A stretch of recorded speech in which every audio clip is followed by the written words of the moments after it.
This video was made possible with the support of our Patreon members.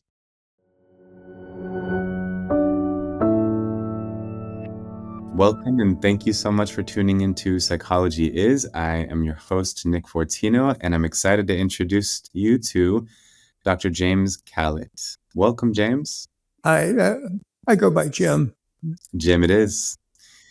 I go by Nick when my legal name is Frank Nicholas. So I get, establishing your own variation of your name. Jim is Professor Emeritus of North Carolina State. Any college psychology students probably recognize his name, given how commonly your textbooks are used in introduction to psychology courses and in a course that I teach called biological psychology. So you've written multiple textbooks, including biological psychology, introduction to psychology, one on emotion.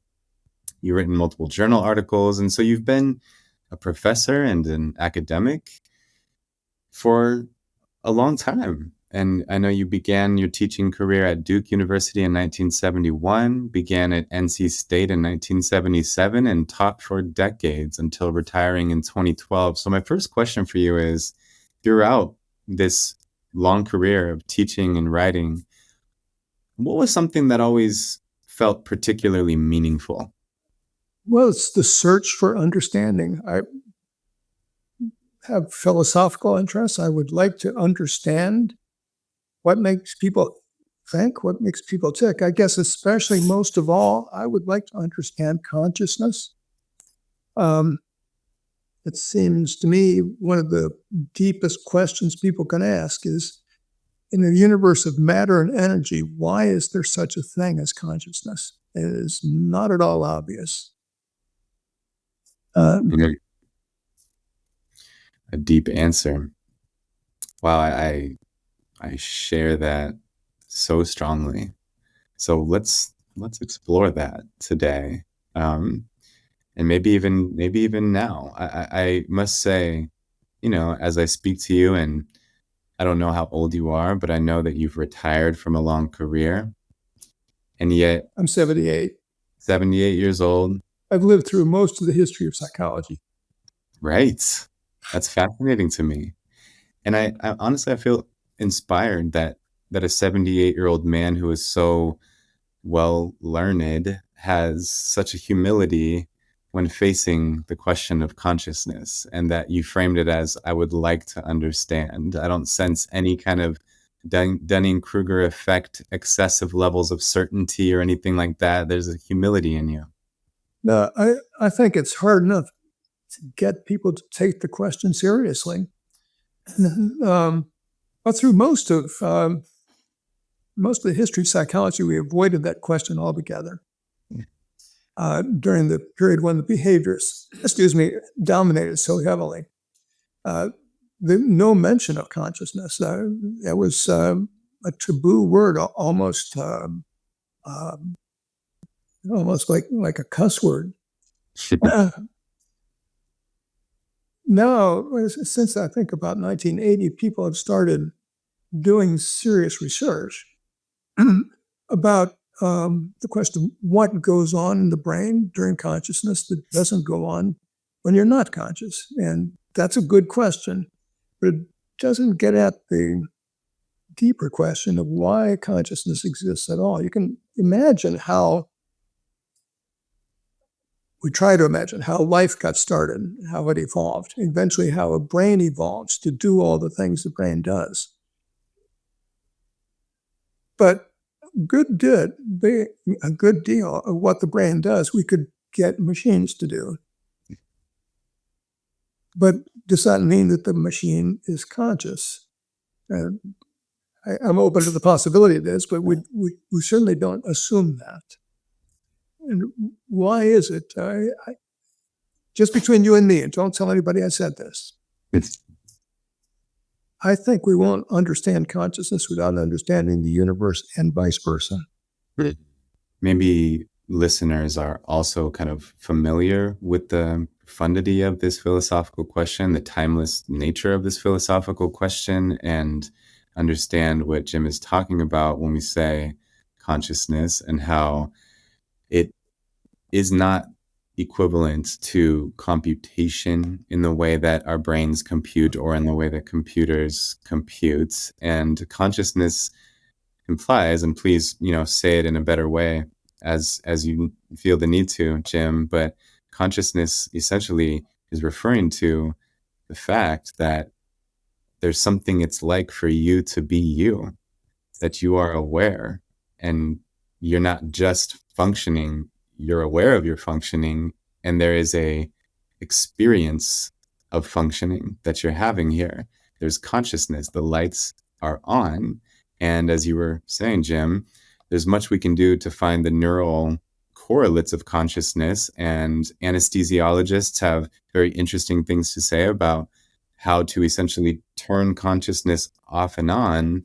But like you were saying, that deeper question of why are we conscious? And of course, what people refer to as the hard problem of consciousness, why it is that the world of matter, as you said, and all of these physical processes would have this conscious aspect to it. And some people might say that as would give rise to consciousness, but that in itself is a philosophical claim. So I think that's about as good a statement of the problem as I've ever heard. And well, yeah, people say, well, the brain gives rise to consciousness. I don't think that's right. I think brain activity and consciousness are the same thing, which is a very philosophical position. And but it's one that people lose track of very easily. I read a well-known psychologist asked the question, raised a point, we don't know whether thoughts cause brain activity or brain activities cause thoughts. I'd say that that's the wrong question. Brain activity and thoughts are the same thing. Right. Can you say a little more about that? Because that's difficult to grasp, It's like intellectually, it's very difficult. So please, can you just say more, whatever else comes to mind as I ask you to elaborate on this? I'm not sure I have a clear way of stating it any better than that. I'm sorry. And you said it beautifully. I mean, they are the same thing. Yeah. Maybe if I put the question this way, like as you and I and as listeners in this very moment, let's say, imagine a sunset. We could say this is a thought in the form of an image. We're imagining a sunset right now in this inner world, the interior dimension of our experience of thoughts and images and mental activity. As we imagine that sunset, if we were to be in an fMRI machine or see our brain activity, we would see activity perhaps in various areas, including the hippocampus. And so we would have neurological activity corresponding to this image of the sunset that we're seeing in our minds. And what you're saying is the image of the sunset that you see and the neurological activity are fundamentally one. Right. They're inseparable. That you can't have one with the other. I think most people take it for granted. Most people who study the brain take it for granted. You can't have consciousness without brain activity. I think you can't have certain kinds of brain activity without consciousness. I think they are inevitably. But why that's true, I don't know. Right. These are kind of different questions. Yeah. Why and how. I try to understand modern physics and entanglement and all the crazy things that are going on subatomically. I don't claim to understand it well enough to even speculate about how it is that the physical world and the mental world are somehow the same thing.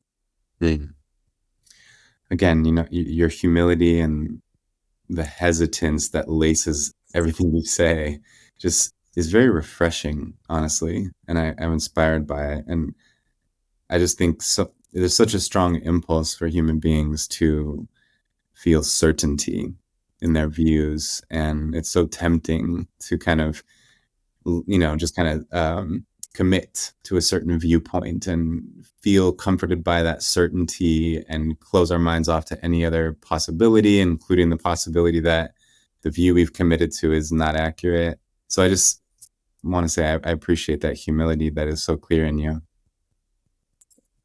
In your view, maybe just one more question about consciousness for now. Even though you're embracing the unknown, if you had to place a bet, let's say, on whether consciousness requires like organic life, or whether consciousness we could ever see a sort of synthetic, robot, for example, become conscious in the way that we're conscious. Dynamite question. I don't know if I want to place a bet on that, but I think it's a very real question. If you had, excuse me. It's okay. Yeah, take your time. Take care. If you had a robot of some sort that does everything humans do, could we infer that it was conscious? I don't know. I'm open to the possibility, but I don't think it's going to be easy to figure that out. Yeah. I think it's a possibility that it requires carbon compounds instead of silicon compounds, but I don't know. Mm. And what you're, I think, highlighting right now is also a super interesting aspect of this topic, which is that consciousness is a first-hand experience. Yes. And therefore, we can't confirm whether or not something is conscious, because it's very easy to imagine a near future, if it's not already here, where a autonomous robot behaves and maybe even explicitly states that it's conscious and behaves as such. Right. And I just wonder if we'll get to a point where it's so convincing that we're going to start talking about the rights of these robots, because any conscious creature, I think, deserves some protection and respect, and not to be discarded mindlessly. And so it just strikes me that it's inevitable we're going to face this day where the robots are so convincing that they're conscious that we will probably have to act as if they are, just in case, even though ultimately it's impossible to confirm. A number of ethicists are indeed starting to worry about that problem. And in fact, it is something we experience but don't observe. There is the philosophical position, solipsism. I know I'm conscious. How do I know anybody else is? Yep. It's something we infer. I mean, I see people like you look somewhat like me, act a lot like me. So I infer that what's going on in your experience is similar to what's going on in my experience. Okay?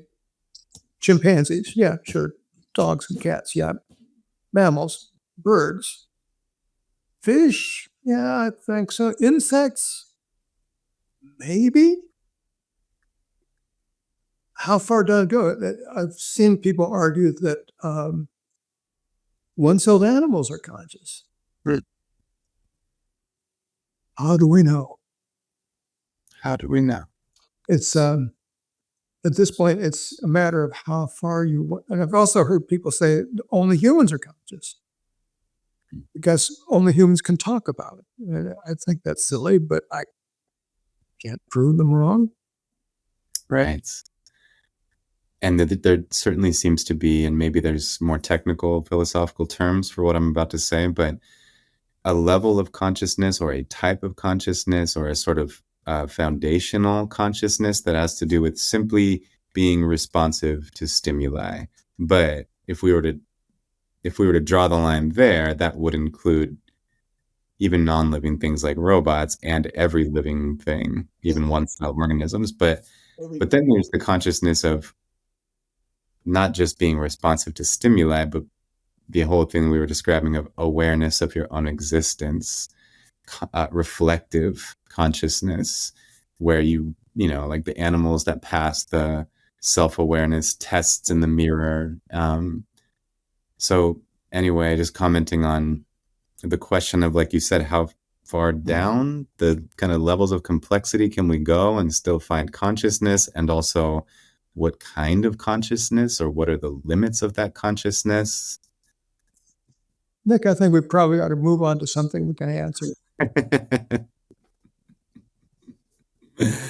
You're probably right. Well, let's talk about something slightly more concrete, and that is textbooks. I'm very curious to ask you, and I think a lot of students would want to know, just a question generally speaking, how does a textbook like this come into existence? We see your name on the front. We see that there have been 13 editions of this one. We see that there are contributors and, basically consultants and sometimes co-authors to textbooks. So walk us through the general process. How does a college textbook come into existence? Okay, I'll be happy to talk about that. When I was a freshman in college, I had a introductory psychology course with a man named Greg Kimball, who had written the textbook we were using. It was the first time I had ever thought about the fact that textbooks were written by a person.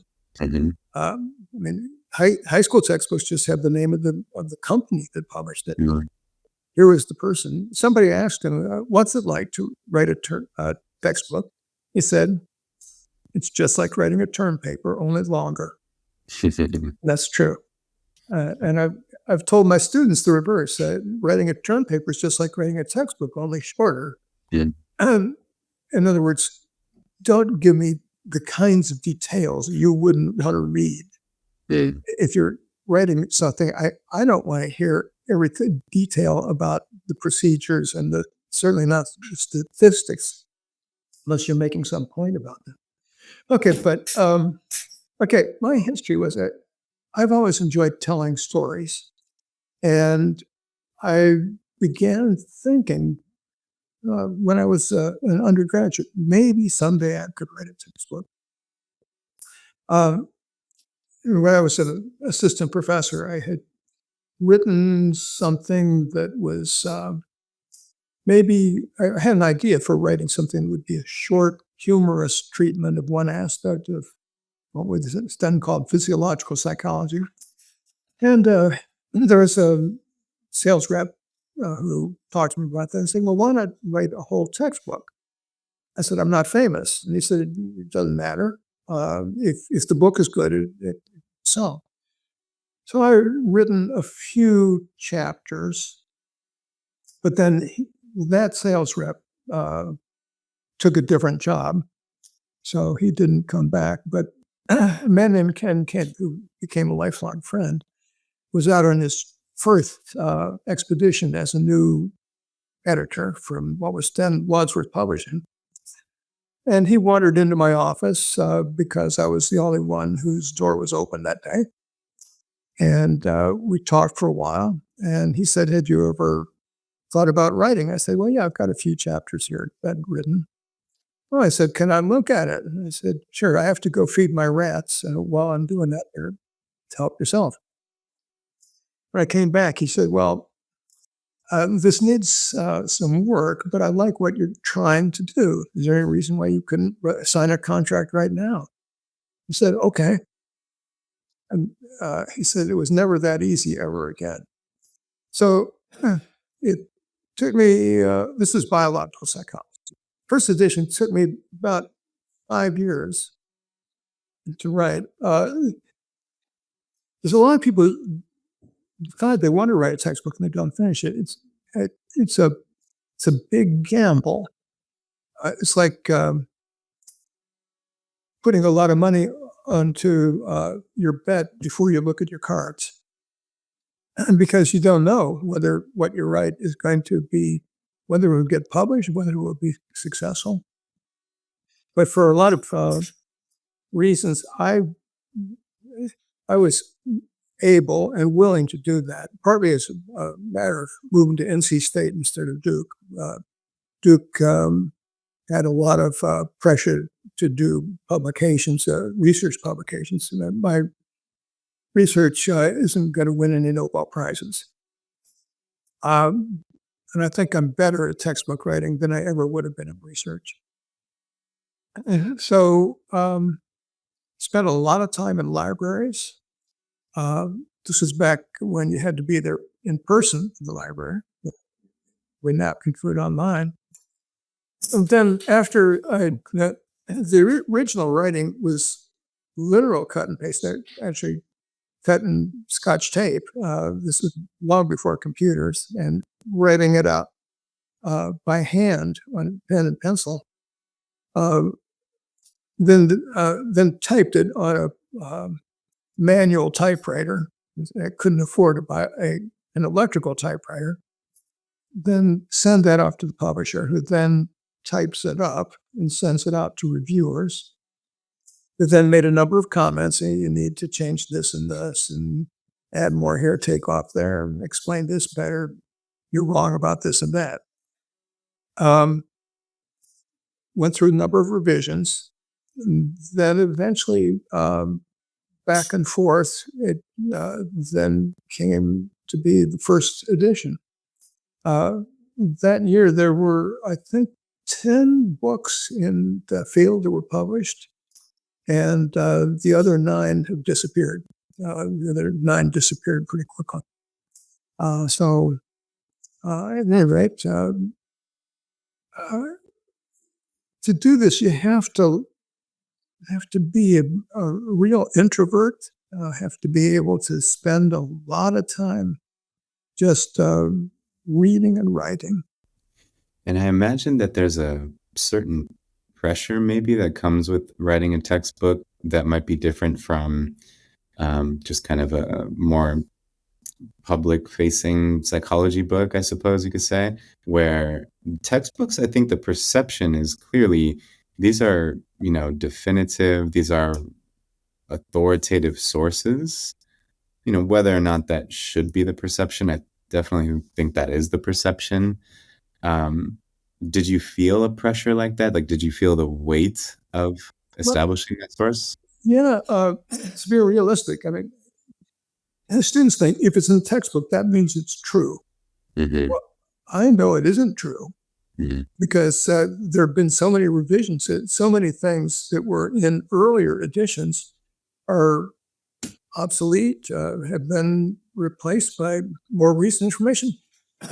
Recent example, there's that figure in, I think, every intro psych textbook, every biological psych text, of the structure of the motor cortex, the little homunculus. You got the different parts of the brain on the side that came from Penfield, 1950. Penfield's original study said, this is not to be taken literally. This is a rough treatment. Everybody did take it literally. And just last year, it turns out it's wrong. I mean, it's not totally wrong, but that's not the way it's organized. You've got a face area, a hand area, and a foot area. And between them, there are areas that are organizing, but not actually controlling anything. And the hand, face, and foot areas are organized concentrically, not in order.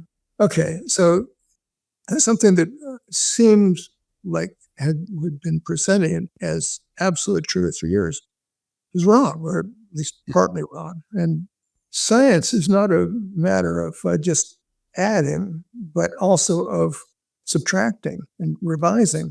We're almost everything is subject to revision. The second law of thermodynamics, I think, is as close to being absolute true as anything. But in psychology, there's not a whole lot that you're 100% sure about.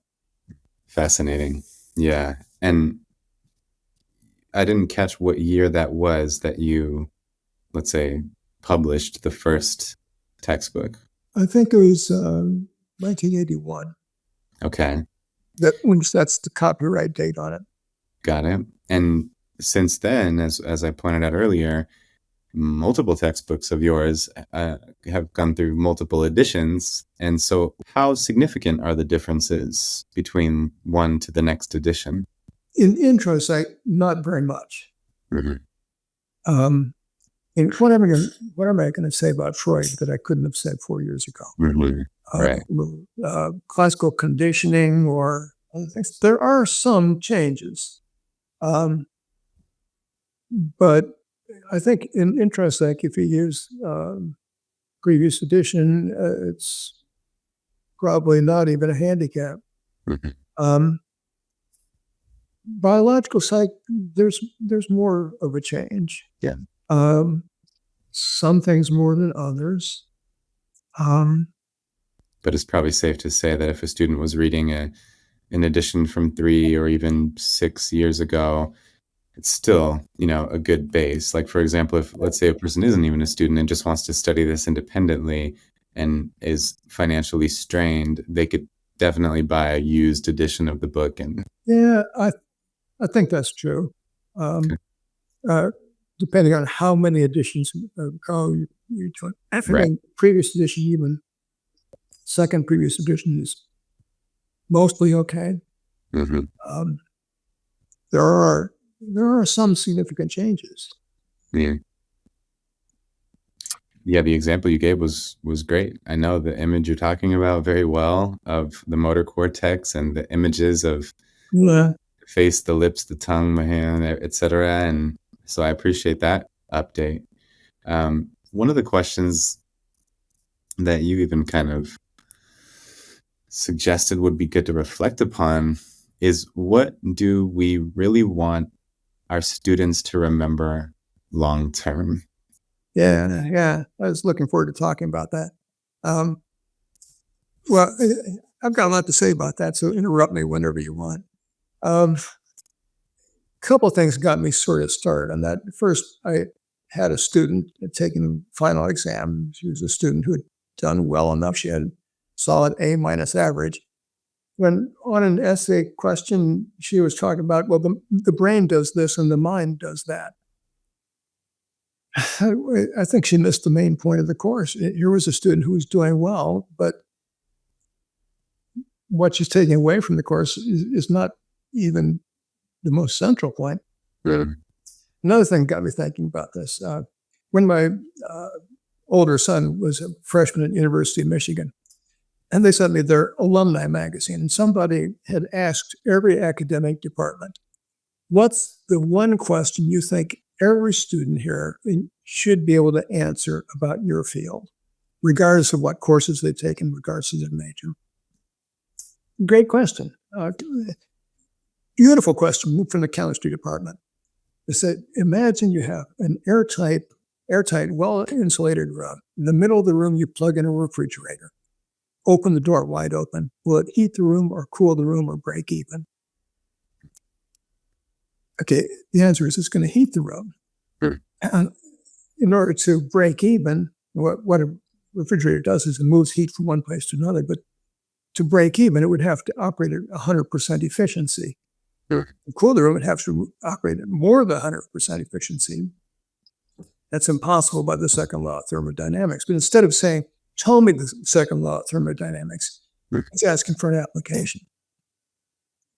Okay, that was the best question. The stupidest question was from psychology, which asked, what's the current definition of psychology? All the research we've done and the best thing we have to offer the world is the definition of ourselves. Yes. Okay, so what would be a better question? A bunch of things.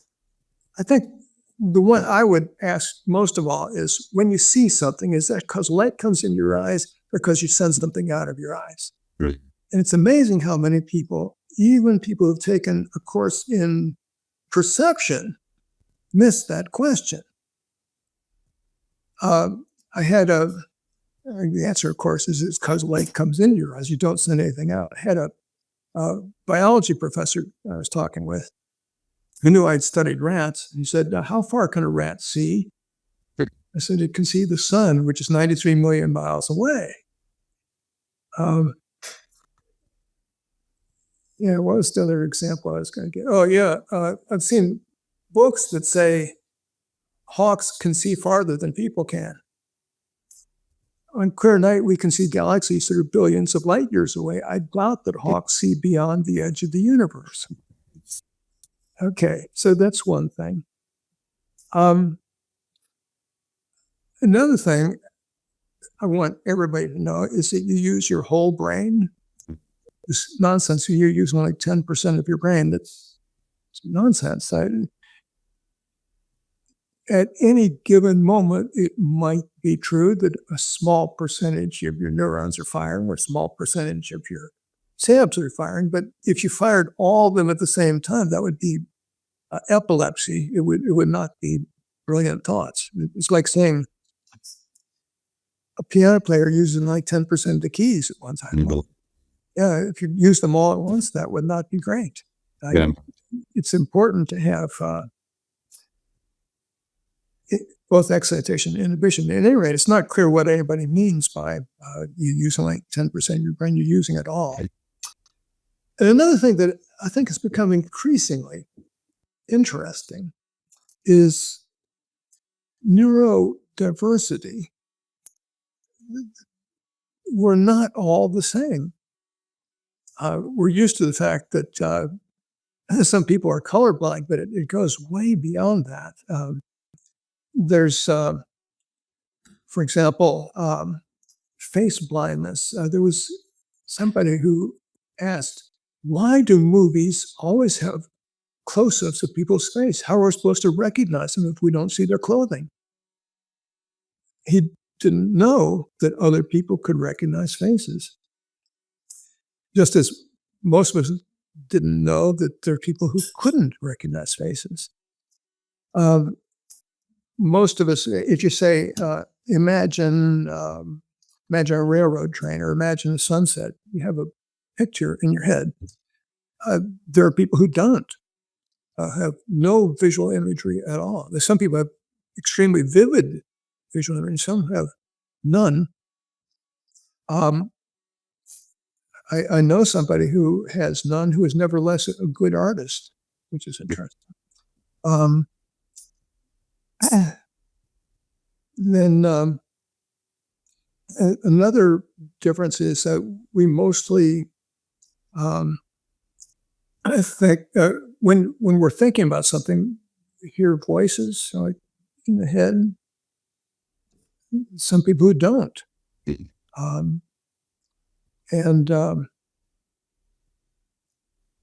Nevertheless are able to solve problems, reason effectively,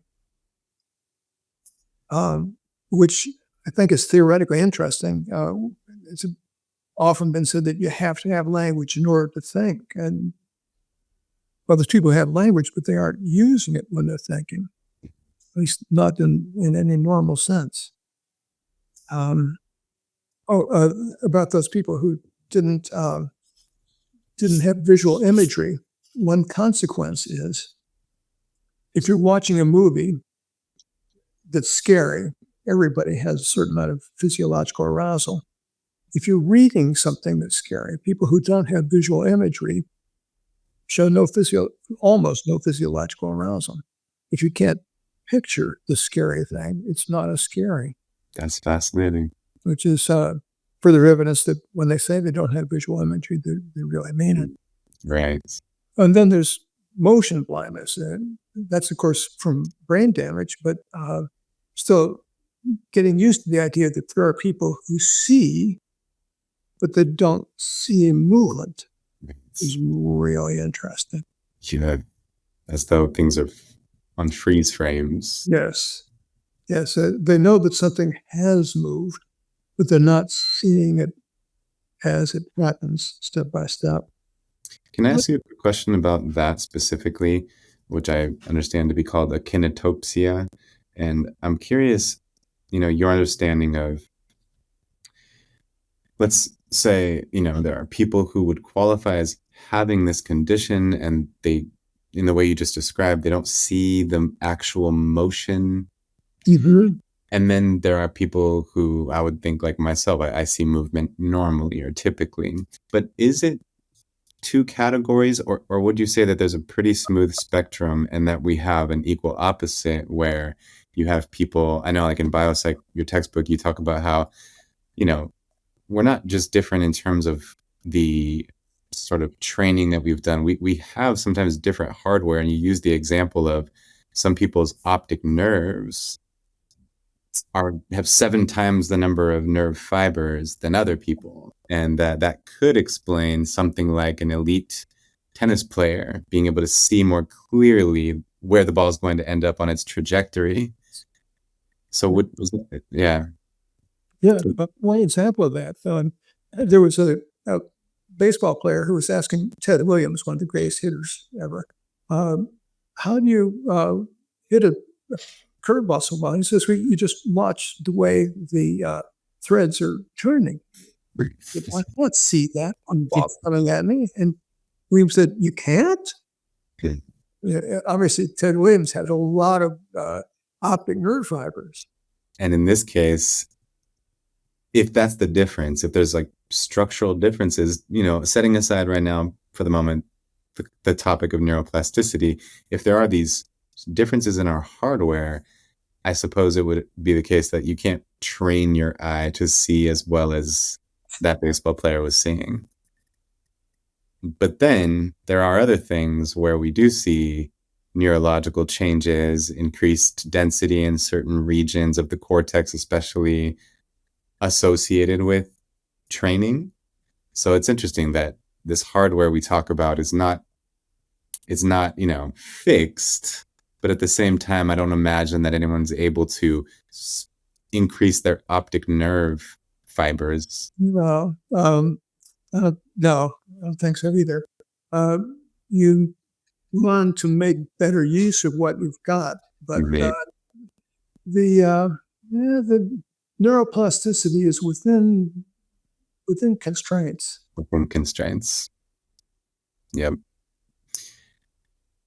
I'm curious to know, as someone who has just been kind of steeped in the knowledge of psychology for a long time, like you said earlier, you're almost as old as the history of psychology. How have you seen the field evolve, and what have been the changes in the realm of education and the realm of academia relative to psychology? Yeah, several questions there. Well, in education, when I started teaching, the technology was chalk and chalkboard.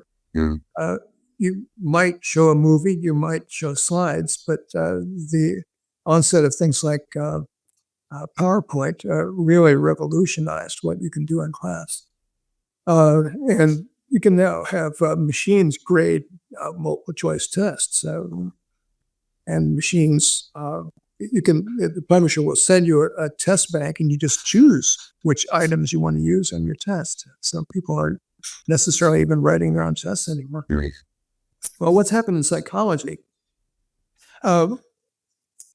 Mid-1900s, when I was starting to study, psychology was dominated by classical and operant conditioning. And you look at the Journal of Experimental Psychology, about half of the articles were animal learning. The first psychology conventions I went to, about half the sessions were about animal learning and classical and operant conditioning. And now you go to a psychology convention and there might not be anything. Maybe a poster, maybe one talk, not much. Things have gone off in very different directions, in lots of directions. It's no longer dominated by one topic or one point of view. Developmental psychology has changed a lot. I remember reading when I was in graduate school an article that was debating whether it was possible for a baby to learn anything before age 2 weeks. And now we say, well, there's things they learn before they're born. And we've gotten much better at detecting abilities in very young children, surprising abilities in many ways. On the other hand, you look at the psychology articles from the mid-1900s, they're boring. But at least people could, they were ambitious. There was this, it seemed exciting at the time. We're going to have laws of learning. We're going to have simple principles that are going to explain everything that everybody does. Now we've just about given up on that. Doing lots of interesting topics, and everybody's studying a different thing, but there's not a single underlying paradigm. There's not really much ambition about establishing a single paradigm. It's this topic, of just kind of the nature of our society, and is especially interesting to psychology education because the representation of a diversity of people is truly crucial to even just a rich psychology class, let alone an entire field. And that's true in a way that it might not be as true in a chemistry class. Obviously, I, fervently support representation in higher education in general. But what I'm getting at is our life histories and our experience is directly relevant to the subject matter of a psychology class. Yeah. And so to not have any level of diversity really robs a class of, of rich discussions and of diversity of perspectives. And kind of on this note, I was going to bring this up too, is when we study the history of psychology and we put it in its historical context, we have to see the historical context, right? So we see that, for example, Mary Calkins was the first female president of the American Psychological Association. And she was denied a PhD from Harvard University, despite completing all of the requirements. And Harvard at the time had a sister school called Radcliffe University, and they offered her the PhD from there, but they wouldn't confer a degree upon her that said it was from Harvard. And so that was happening in the early 1900s. But then the American Psychological Association, anointed her as the president of the organization in 1905. So this kind of like the two threads of the historical cultural context and the way in which people were oppressed in that context. But then there was the field of psychology, which wasn't as oppressive, right? Like, again, we put women in leadership in as early as 1905 when universities weren't even willing to give them degrees. Nevertheless, all to say, I guess, the field of psychology and its early history is deprived of many insights that we could have had we been, much more inclusive of a diversity of people. So it's, I guess it's encouraging to see, where we are now. I mean, in your assessment as a professor, just kind of witnessing the hundreds of students you would witness every semester, are we on the right track? Oh, yeah. I've heard people say, well, students today aren't as good as they were before. They're just as good. Yeah. And just as bad. I've had at the start and the end of my teaching career, some terrific students and some who were along for the ride. What makes a terrific student in your view? Probably having good health have a lot to do with it. And you can just tell some people are serious about it. People are there because they really want to learn things. Something I've been thinking about is, do grades get in the way of education? Yeah.